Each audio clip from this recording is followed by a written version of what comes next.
Hello and welcome to We Learn, Virtual Learning Network. This is session number 7th of the subject Modern Indian Political Thought, and the chapter's name is Militant Nationalism, the Introduction.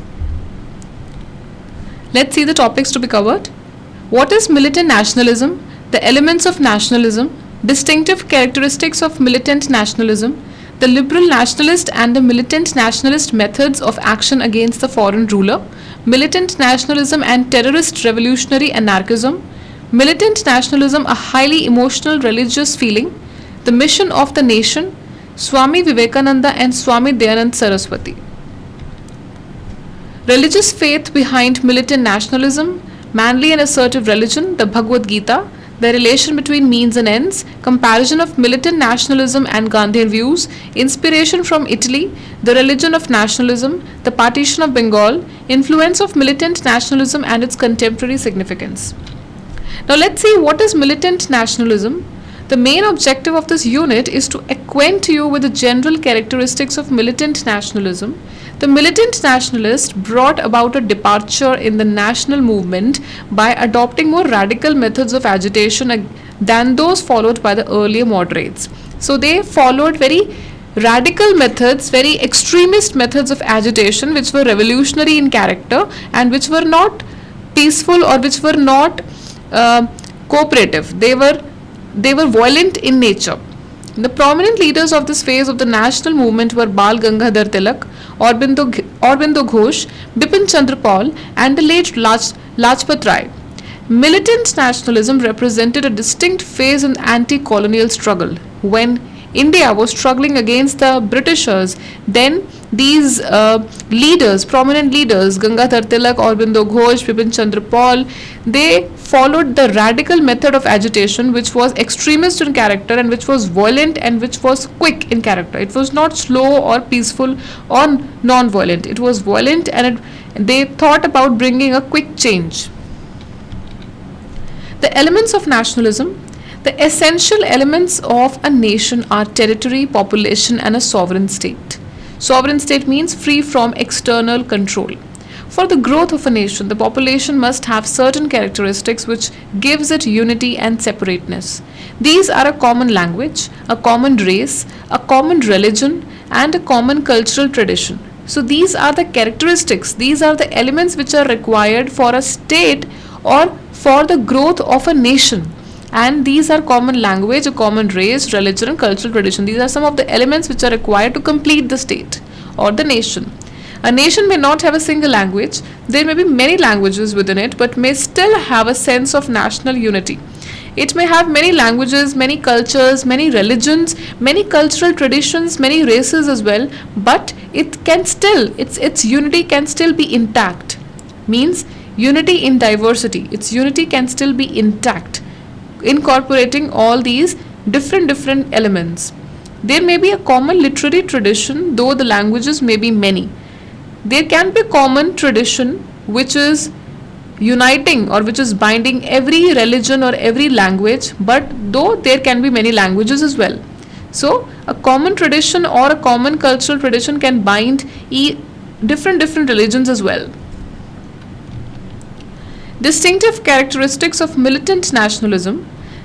The adjective militant gives a fair idea of its distinctive nature.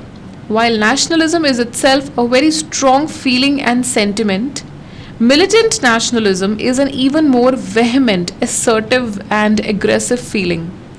Nationalism is still a very strong feeling, a patriotic feeling, a sentiment wherein emotions are aroused in favor of the country, in favor of the particular country in which the person is living. But militant nationalism is even more vehement, is even more assertive and aggressive feeling where people are fighting to gain independence and to give their country independence. They are fighting or they are waging a revolt against the people who are ruling their country. So the militant nationalist attitude was entirely different. They were entirely different from the people who were moderates, and they followed a different strategy as compared to the moderates. To them, the alien government was a total evil. It was the cause of political, economic, cultural and spiritual ruin of the country. The alien government, The government which came from outside was a total evil. It was not required, it only worked for their own welfare and worked for the worked to destroy the other culture on which it was ruling. They only focused on capitalizing on wealth accumulation on their own part, and the country on which they are ruling, they are actually destroying that country in every aspect, whether political, economic, or cultural. Whether political, economic, cultural, or spiritual, it only works for the ruin of the country on which they are ruling. The difference between the moderates and the militant nationalists was radical. According to Lala Lajpat Rai, it was not one of speed nor of method but of fundamental principles. So the difference between the moderates and the militant nationalists was very radical. It was neither of speed or neither of methodology but the principles which they followed, the beliefs, the principles, what they followed in their approach, that how they need to deal with a particular problem, or when a revolution or when any ruler came, how they need to overthrow the ruler and gain their own autonomy. Political murder and assassination were not approved by the militant nationalists, though the extremists drew their inspiration from the creed of the militant nationalists. So the extremists, they drew their inspiration from the works or from the methodology followed by the militant nationalists, but militant nationalists were actually against political murder or assassination, but extremists actually, they were far ahead than the militant nationalists. The connection between the two was at the most indirect. The militant nationalists were able to understand the extremists with greater sympathy. The militant nationalists were able to understand the extremists. They were able to understand their emotions, what they were going through at that particular point of time. The extremists were, according to them, misguided and reckless, but it was all due to the harsh and repressive policies of the government. Due to the repressive policies of the government, due to the suppressive policies of the government, the extremists became misguided and they became more aggressive and reckless in character. And then the militant nationalists were able to understand what they were going through and their feelings and emotions at that particular point of time, but the extremists had become actually reckless and aggressive to overthrow the government, and it was all due to the harsh policies followed by the government. It was a natural reaction on the part of the sensitive minds of the younger generation. Since they were younger, since they had more enthusiasm to overthrow the government which was ruling unfairly or badly towards them. So it was a natural reaction on their part. A highly emotional or religious feeling, militant nationalism.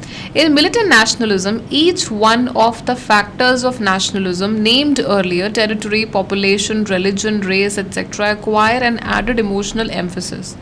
So all these factors, territory, population, religion, race, they acquired an emotional emphasis, they acquired an emotional character going towards the militant nationalism or developing patriotic feelings in favor of the country. For example, the territory of a nation is much more than geographical entity. It is a sacred land. The motherland is considered as greater than heaven. So the motherland is considered greater than heaven, and a territory of a nation is not just a territory, not just a few places, but much more than just a geographical entity. The people's feelings, emotions, and patriotic emotions are attached with the territory of a nation. It is a divinity in physical form and the embodiment of its philosophy of life and dharma.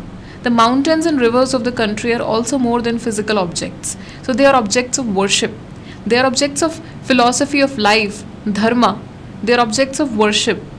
So the territory of a nation or any other population, religion, they are not just basically a physical emphasis or any physical form, but they have life, they have dharma. It is an embodiment of philosophy of life. They are objects of worship rather than just the physical objects.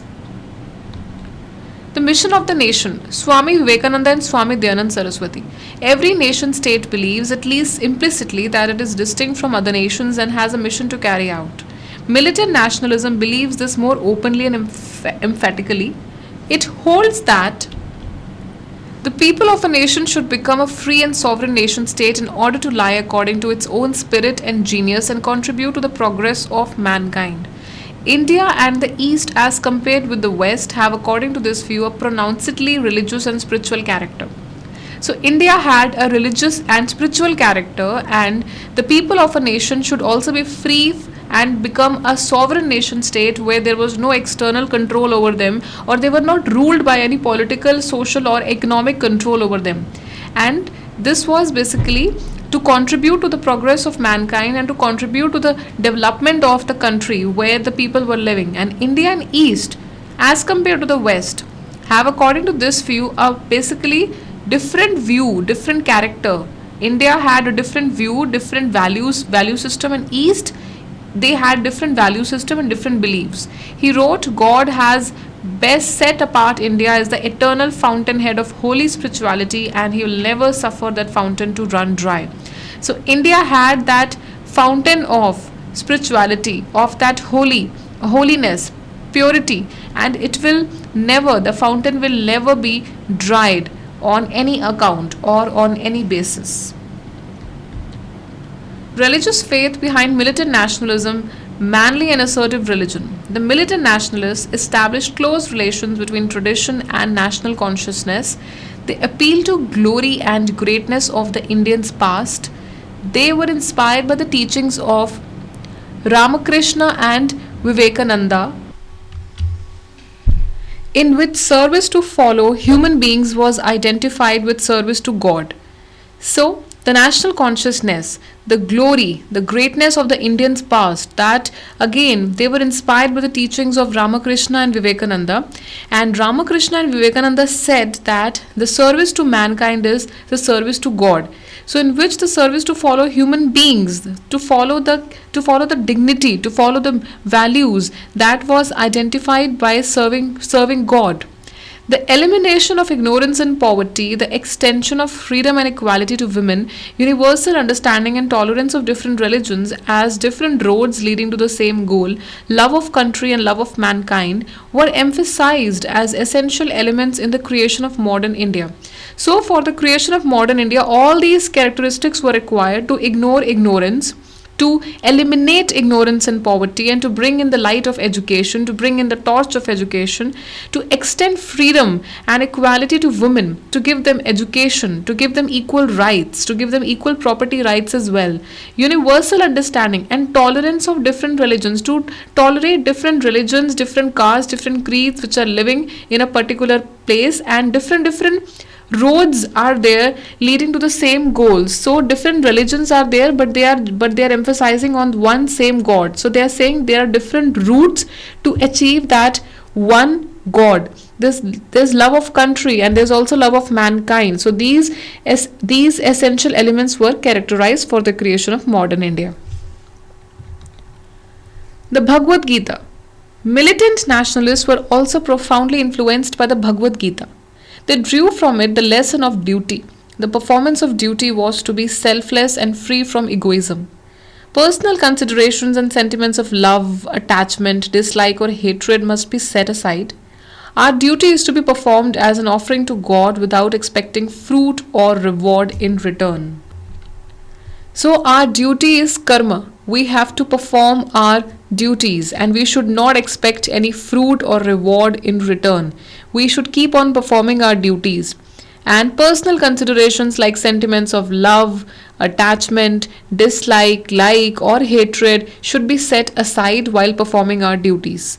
Krishna's call to Arjun was that he should fight the enemy, whoever the enemy may be.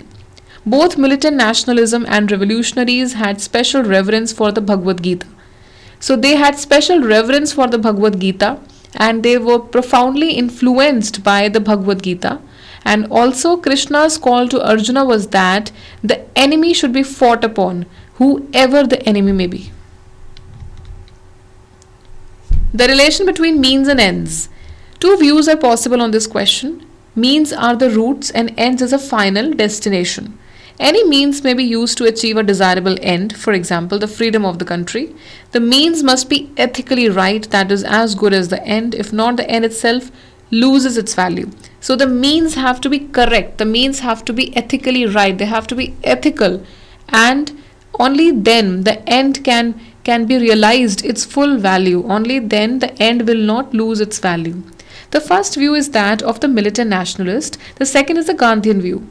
The militant nationalist was concerned with the best and the quickest means of achieving the ends. So the militant nationalist focused on the quickest ways, on the violent or the best ways of achieving the ends, of doing, of reaching to the final destination. He would not be inclined to waste time in moral debate for fear that the end itself may be lost. So they would not waste time in the moral debates. Inspiration from Italy.